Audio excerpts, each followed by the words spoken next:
नमस्कार. स्वाद संगीतामध्ये आपलं स्वागत आहे. आज मी करत आहे तवा पुलाव आणि त्याबरोबर रायता. तर तवा पुलाव करण्यासाठी सगळ्यात आधी मी तांदूळ घेतलेला आहे. 1 वाटी तांदूळ हा स्वच्छ धुवून भिजत घालत आहे. 10-15 मिनिट तरी तांदूळ भिजवून घ्यायचा आहे. 2-3 वेळा स्वच्छ पाण्यामध्ये धुवून घेतलेला आहे.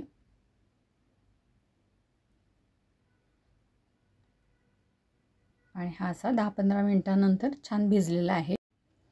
तवा पुलावसाठी आपल्याला तांदूळ भात हा शिजवून गार करून घ्यायचा आहे. यासाठी मी इथे पाणी घेते. ज्या वाटीने मी तांदूळ घेतलेला आहे त्याच वाटीने मी इथे 2.5 वाटी पाणी घेतलेलं आहे. थोडं मीठ घालत आहे. तांदूळ शिजवून घेत आहे.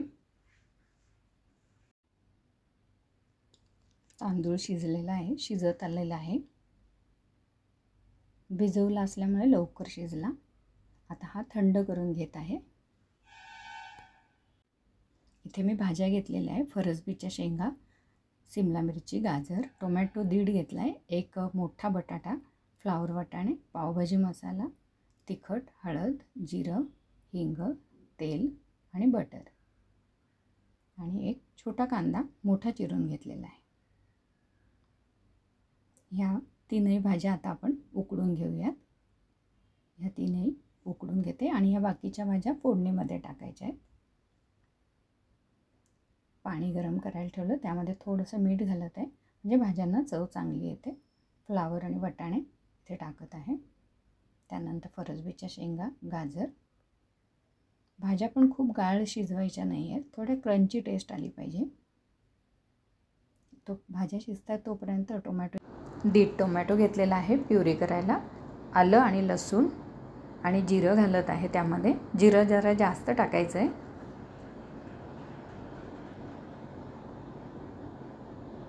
अशा प्रकारे टोमॅटोची प्युरी झालेली आहे. 1.5 टोमॅटो घेतला मी इथे. भाज्या पण शिजत आलेल्या आहेत. थोड्या क्रंची अशा ठेवायच्या, जास्त गाळ शिजवायच्या नाही. कढईमध्ये तेल तापत ठेवलं आणि त्यामध्ये मी कांदा परतून घेत आहे.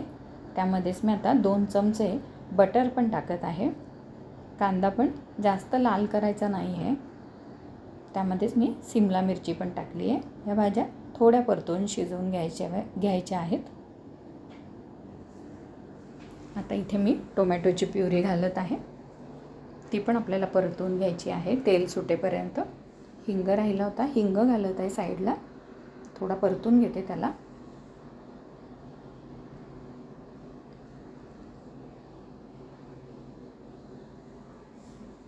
टोमॅटोचा कच्चेपणा जाईल इतपत शिजवायचं आहे, परतवायचं आहे. हळद घातली. तिखट 1 टीस्पून किंवा 1.25 टीस्पून. आणि आपण जितकं तिखट टाकू, 1 टीस्पून टाकलं तिखट तर 2 टीस्पून पावभाजी मसाला टाकायचा आहे. इथे पावभाजी मसाला तिखटाच्या डबल टाकायचा आहे.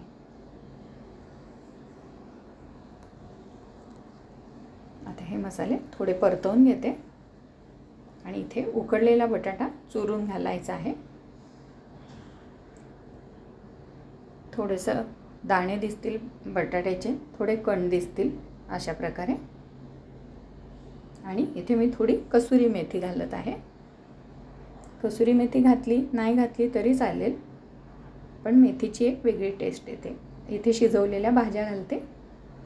भाज्या मी भरपूर टाकते भातामध्ये, जेणेकरून भरपूर भाज्या आपल्या पोटामध्ये जातात. मुलंही भरपूर भाज्या खातात.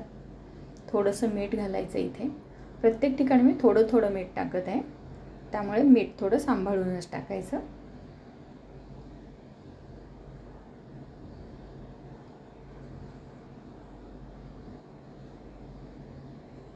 आता यामध्ये मी थोडा पाण्याचा शिपका मारते.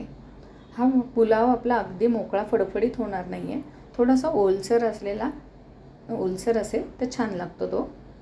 आता हा थंड झालेला राईस यामध्ये टाकत आहे आणि व्यवस्थित हलक्या हाताने मिक्स करून घ्यायचं आहे, जेणेकरून भाताचे तुकडे नको व्हायला. अखंड तांदूळ राहायला पाहिजे. त्यामुळे अद्दर थोडंसं वाटलं तर अजून पाण्याचा शिपका मारून घ्या, म्हणजे व्यवस्थित मिक्स होतं.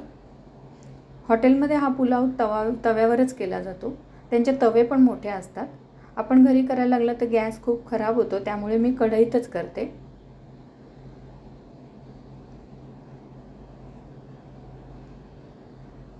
अशा प्रकारे तवा पुलाव तयार झालेला आहे.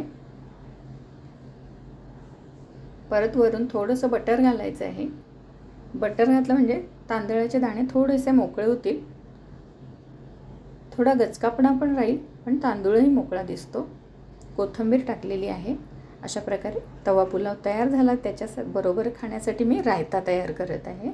दही फेटून घेतलं, त्यामध्ये थोडंसं मीठ घालत आहे आणि बारीक चिरलेला कांदा घालून अशा प्रकारे हा रायता तयार केलेला आहे.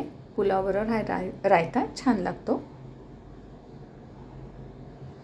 अशा प्रकारे पुलाव आणि रायता तयार झालेला आहे. रेसिपी आवडल्यास लाईक आणि शेअर करा आणि सबस्क्राईब नक्की करा. धन्यवाद.